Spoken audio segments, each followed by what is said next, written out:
Hello friends, Ashok एडोटेक channel में आपका स्वागत है। यहाँ पर भारत सरकार रेल मंत्रालय की ओर से रेलवे भर्ती बोर्ड विस्तृत केंद्रीय रोजगार सूचना CN 01/2024 का नोटिफिकेशन आया हुआ है, जो कि सहायक लोको पायलट ALP की भर्ती है। इसका आवेदन प्रारंभ करने की तिथि है 20/1/2024। आवेदन जमा करने की अंतिम तिथि रहने वाली है 19 फरवरी 2024, जो कि रात को 12 बजे तक रहने वाली है। और संशोधन विंडो है 20 फरवरी 2024 से 29 फरवरी 2024 तक है। सहायक लोको पायलट के टोटल पोस्ट है 5696 और यहाँ पर आयु है 18 से 30 वर्ष और चिकित्सा मानक यानी मेडिकल स्टैंडर्ड रहने वाला है A1 कैटेगरी का।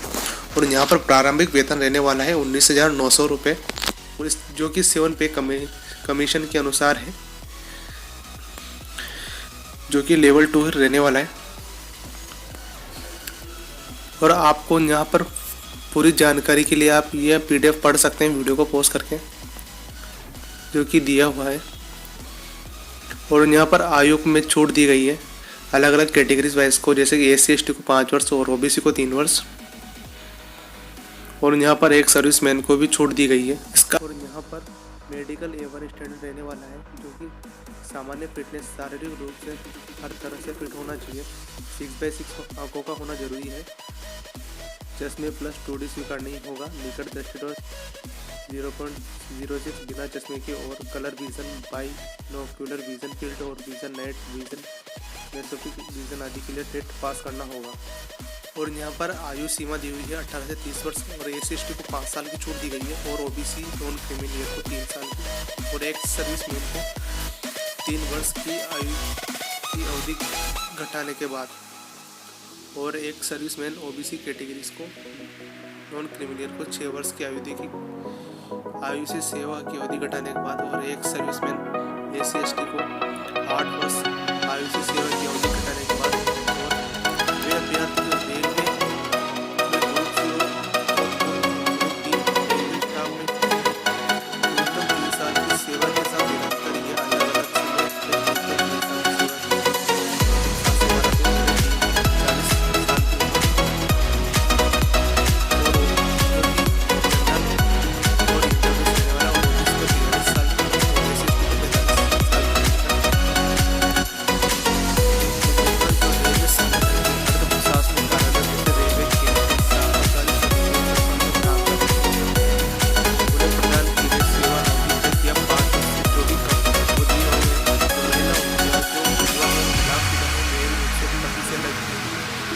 लेकिन उन्होंने यह नहीं किया, 3 साल छूट दी गई।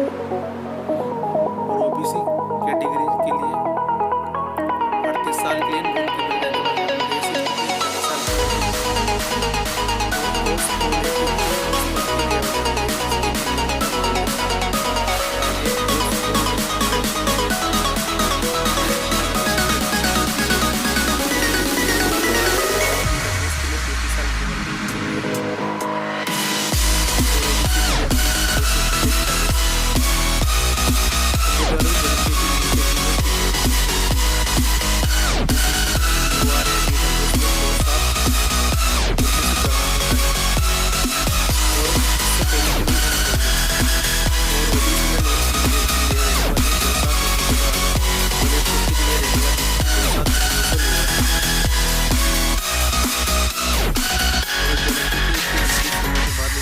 वाले सभी उम्मीदवारों के एक साथ 2006 के लिए।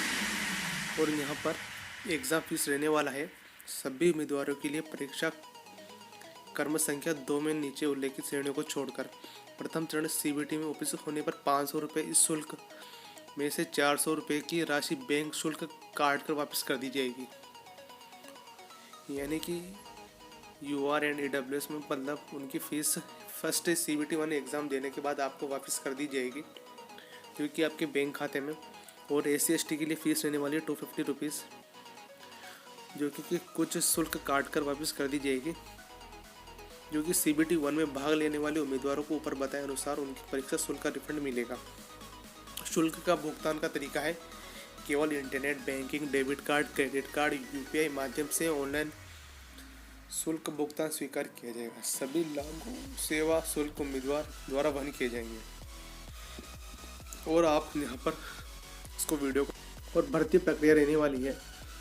एक उम्मीदवार केवल एक आरआरबी बोर्ड से ही आवेदन कर सकता है और एक ही आवेदन जमा करना होगा। भर्ती प्रक्रिया में निम्नलिखित चरण शामिल होंगे, जैसे कि प्रथम चरण CBT 1 होगा जो कि कंप्यूटर बेस्ड टेस्ट 1 रहने वाला है।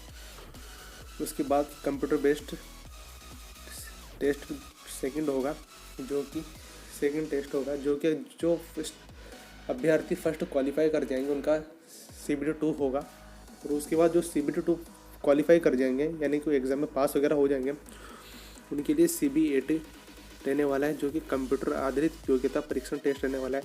उसके बाद उसमें पास होने के बाद आपको दस्तावेज सत्यापन होगा और मेडिकल होगा। उसके बाद प्रथम चरण CBT 1 केवल एक स्क्रीन टेस्ट होगा। CBT 1 के नॉर्मलाइज स्कोर्ड एंड मेरिट के आधार पर उम्मीदवारों को CBT 2 में के लिए शॉर्ट लिस्ट किया जाएगा।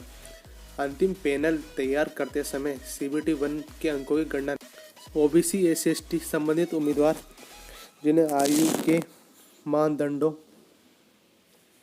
में छूट का लाभ उठाकर CBT 2 के लिए शॉर्टलिस्ट किया गया है उन्हें इस भर्ती के सभी चरणों के लिए केवल उनके संबंधित आरक्षित समुदाय के उम्मीदवारों के रूप में माना जाएगा। CBT 1 रहने वाला है 60 मिनट का। इसमें टोटल प्रश्नों की संख्या रहेगी 75 और अधिकतम रहने वाली है 75। एक प्रश्न 1 अंक का है। प्रत्येक गलत उत्तर के लिए 1/3 अंक की दर से नकारात्मक अंकन किया जाएगा। परीक्षा कई पालियों में आयोजित की जाएगी और CBT के लिए अंकों का नॉर्मलाइज्ड किया जाएगा। पात्रता के लिए न्यूनतम उत्तीर्ण प्रतिशत UR एंड EWS के लिए रहने वाला 40% और OBC NCL के लिए रहने वाला है 30% और SC के लिए रहने वाला 30% और ST के लिए रहने वाला है 25%। CBT 1 के लिए प्रश्नों का मानक आमतौर पर पद के लिए निर्धारित शैक्षिक मानकों और न्यूनतम तकनीकी योग्यता के अनुरूप होगा। प्रश्न बहुविकल्पी उत्तरों के साथ वस्तुनिष्ठ होंगे यानी कि प्रश्न MCQ टाइप होंगे। निम्नलिखित पाठ्यक्रमों संबंधित विषयों को कवर करने की संभावना है। यहाँ पर 10th स्टैंडर्ड NCVT IIT होना चाहिए। SCVT के मान्यता प्राप्त ट्रेड हैं, यहाँ पर वीडियो को पॉज करके पढ़ सकते हैं। IIT इन ट्रेड में से होना चाहिए electrician, instrument fitter, mechanic, millwright maintenance mechanic, radio और TV इलेक्ट्रॉनिक्स मैकेनिक, मैकेनिक और मोटर वाहन, वायरमैन, ट्रैक्टर मैकेनिक, आर्मेचर और coil binder mechanic, diesel heat engine turner, machinist, electrician और एयर कंडीशनिंग मैकेनिक एंड ट्रेडरों में।